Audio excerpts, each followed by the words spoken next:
कि पाकिस्तान से ताल्लुकात बेहतर किए जाएं। बीजेपी या मोदी नैरेटिव स्ट्रांग होता चला जा रहा है ना।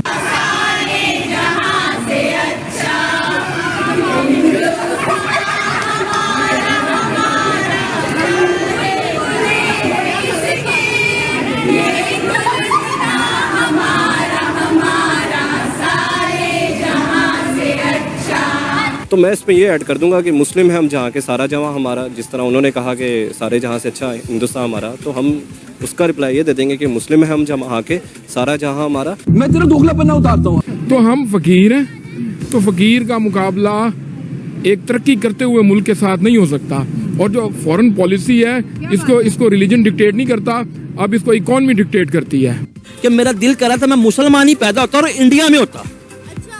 देखो मैं मुसलमान पैदा होता और इंडिया में होता। यार इतनी सहूलत, इतना करो यार, इतना फर्क यार। ये साइंस चाहिए कि इस्लाम चाहिए? इस्लाम चाहिए। हम बुलबुले ही सिक्की, ये गुलसिता हमारा हमारा सारे जहां से अच्छा। पाकिस्तान पर एटम बम गिरे, अच्छा अपना ही बनाया हुआ सलामी एटम बम फट जाए, मेरी दुआ है। ओ अंकल जी ना करें, मेरी दुआ है। मैं आपको सही कह रहा हूँ, जितना मेरा दिल दुखी है। क्या वजूहत है कि इंडिया के साथ इनका इतना अट्रैक्शन और पाकिस्तान से इतने दूर होते जा रहे हैं? क्या वजूहत है? ये तो बहुत पुरानी रीत रवाज चला आ रहा है कि जो भी इंसान गरीब को कोई नहीं पूछता, जैसे ही वो अपनी कामयाबी की तरफ बढ़ता है तो सारी दुनिया उसकी तरफ लपकना शुरू हो जाती है। इस्लाम हमेशा गालिब आया है कुफर पे, और इस्लाम हमेशा गालिब रहेगा। ये तो एज अ मुस्लिम हमारा कीदा है ना। जब लोग पाकिस्तान के ऊपर बात करते हैं तो लोगों के ज़हन में सबसे पहले आता है टेररिज्म। जब लोग इंडिया के ऊपर बात करते हैं ना तो उनके ज़हन में आती है डेवलपमेंट। कि पाकिस्तानी को वो ऐसे देखते हैं जैसे कोई गरीब है, और इंडियन को ऐसा रिस्पॉन्स देते हैं कि जैसे वो कोई किसी यूरोप कंट्री से आए हुए हैं। तो डिफरेंस क्या है आपको पता है? हम जो है ना, बजाय प्रोग्रेस करने के हम तो डे बाय डे पीछे जा रहे हैं। हमारे जो अपने फॉरेन रिजर्व हैं वो भी उधार के मांगे हुए हैं। बेड़ा गर्क हो गया। हम लाते हैं टॉक शोज और अनलिमिटेड एंटरटेनमेंट सिर्फ यूट्यूब पर। अगर आपने अभी तक हमारा चैनल सब्सक्राइब नहीं किया तो अभी सब्सक्राइब करें और बेल आइकॉन को क्लिक करके हमारी लेटेस्ट वीडियोस के बारे में अपडेट जानें। पढ़ने का मुकाम है भाई, हमारी अपनी कोई हैसियत नहीं है, हमने अपने दम पे कुछ भी नहीं। पाकिस्तान की मौशी बहरान की दलदल दिन ब दिन संगीन होती जा रही है। सूरत हाल क्या है? क्योंकि असल हकाइक तो यही है कि 9 करोड़ से जायद अफराद खते गुर्बत से नीचे आ चुके हैं और एक वक्त की रोटी तक खाना इस टाइम गरीब के लिए मुश्किल हो चुका है। लोगों का कहना यह है, इंडिया के अंदर लोगों का कहना यह है कि नरेंद्र मोदी को शौक है लेगेसी छोड़ने का। तो मे बी इन 5 सालों में वो कोई ऐसी पाकिस्तान और इंडिया के दरमियान लेगेसी छोड़ दें which will always be remembered. इस पॉइंट को भी तार साहब इग्नोर नहीं करना चाहिए। मैं जो खूबियां मोदी साहब, he is a leader, no question, he is a leader. देखिए लोग क्रिटिसाइज कर लें उनको, चाहे मुसलमान दंगों पे कर लें, कत्लेआम पे कर लें वो, लेकिन he is a leader, no question about it. मैं समझता हूं कि मोदी साहब का पाकिस्तान आना, नवाज शरीफ के घर में जाना, उन्होंने बहुत बड़ा कैपिटलिस्ट अपना कैपिटल जो दाव पे लगा कर आए थे, पॉलिटिकल कैपिटल। और ओनली लीडर्स, जो स्ट्रॉन्ग लीडर होते हैं वही इस तरह के काम कर सकते हैं। जो कमजोर लीडर होते हैं वो इस तरह के हौसला नहीं होता, वो इस तरह के फैसले नहीं कर पाते। मैं आपको बता रहा हूं कि मोदी साहब ही पाकिस्तान के साथ रिलेशनशिप ठीक करके जाएंगे। ये बात मैं आपकी एग्री करूंगा। मोदी साहब, और देखें चीमा साहब एक और, आप कहते हैं लेगेसी, जो भी स्ट्रॉन्ग लीडर होता है, सेंसिबल लीडर होता है, जो अच्छा लीडर होता है, हर एक लीडर को अपनी लेगेसी का फिक्र होता है कि लोग मेरे जाने के बाद मुझे किस तरह याद करेंगे, इसमें कोई शक नहीं। और मैं ये बिल्कुल आपने सही आइडेंटिफाई किया है कि this will be the part of the legacy of India. और मैं बल्कि इसमें डॉक्टर जयशंकर साहब भी जो हैं वो भी ये कोशिश करेंगे, और जो भी नेशनलिस्ट इंडियन होगा और जो रीजनल पावर बनने की ख्वाहिश रखता है वो पाकिस्तान के साथ डायलॉग करेगा। This is what my own assessment and my prediction.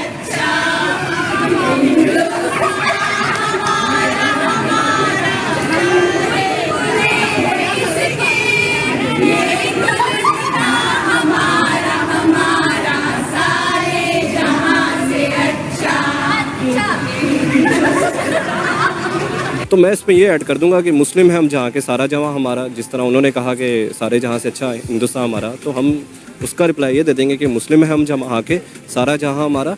तो अल्लामा इकबाल के शेर से जवाब दे रहा हूँ। तो खैर उनकी मर्जी, जो मर्जी करें, हमें तो उसमें कोई, हमारे अपने मैटर्स बहुत ज़्यादा हैं, हमें उन पे फोकस करना चाहिए, ये कोई बात है करने वाली। जो इंडिया है no he is the economic power of the world, ठीक है।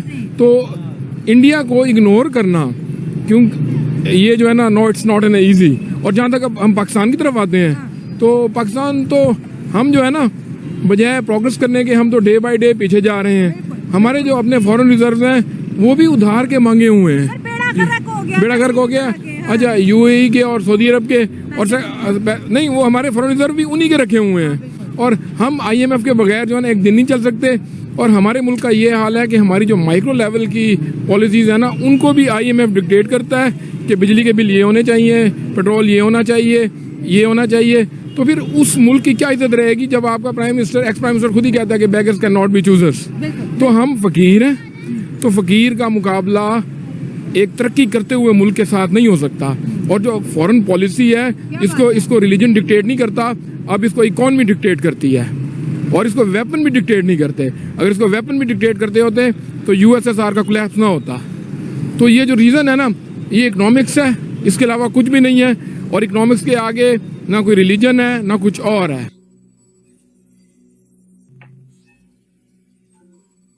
होती हैं भारत के इलेक्शन इस वक्त पूरी दुनिया के अंदर, ये जो महीना है सिर्फ इंडिया के इलेक्शंस के ऊपर बात हो रही है। और देखते हैं उसमें क्या नतीजा निकलता है पाकिस्तान के लिए, इंडिया के लिए। लेकिन जो भी हो, हमारे खित्ते के लिए अच्छा हो और खित्ता जुड़े, कनेक्ट करे। और ये इस खित्ते को जोड़ने की जो कुंजी है तारड़ साहब, वो डेफिनेटली नरेंद्र मोदी के पास और किसी के पास नहीं। ना पाकिस्तानी वजीर आज़म कर सकता है, ना नेपाल का कर सकता है, ना चीन का कर सकता है, कोई नहीं। ये सिर्फ नरेंद्र मोदी कर सकता है। अगर वो चाहे तो ये खित्ता जो है वो यूरोप की तरह भी बन सकता है। एक काली बेड़ है, ठीक है, जिसकी वजह से कॉन्स्टिट्यूशन ही खत्म हो गया, सब कुछ खत्म हो गया है। जिसकी लाठी उसकी भैंस। यकीन करे, ये हमें यकीन ही नहीं है कि हम पाकिस्तान में रह रहे हैं अब। तो फिर क्या, कहाँ पे रह रहे हैं आप? हम हाँ वियतनाम में। वियतनाम आपको पता है फिर पाकिस्तान से ज्यादा बेहतर, मतलब इसका मतलब है। अच्छा चले ये बताए, हाँ वियतनाम बेहतर है ना? अच्छा, उन्होंने अपनी इकानमी भी बेहतर की, ठीक है, अपने जितने भी कानून वगैरह उन्हें बेहतरी लेके आए। आप मुझे बताएं 1947 से लेकर ठीक है अब तक क्या बेहतरी लेके आए हैं पाकिस्तान में? हाँ जी, आपने मोहम्मद अली जिन्ना को छोड़ा नहीं, जिसने पाकिस्तान की बुनियाद रखी। अच्छा। कायदे आजम के साथ क्या किया, उसकी हमशीरा के साथ क्या किया, डॉक्टर कदीर के साथ क्या किया, जिन्होंने पाकिस्तान का नाम बुलंद किया है। ठीक है, और भी बहुत सी वैसे तो एग्जांपल्स हैं, बहुत सी एग्जांपल हैं। अच्छा, मुझे ये लास्ट में बता दें, बेहतरी कैसे आ सकती है, कैसे पाकिस्तान? मुझे गोली मार दे, मैं इस पाकिस्तान में नहीं रहना चाहता।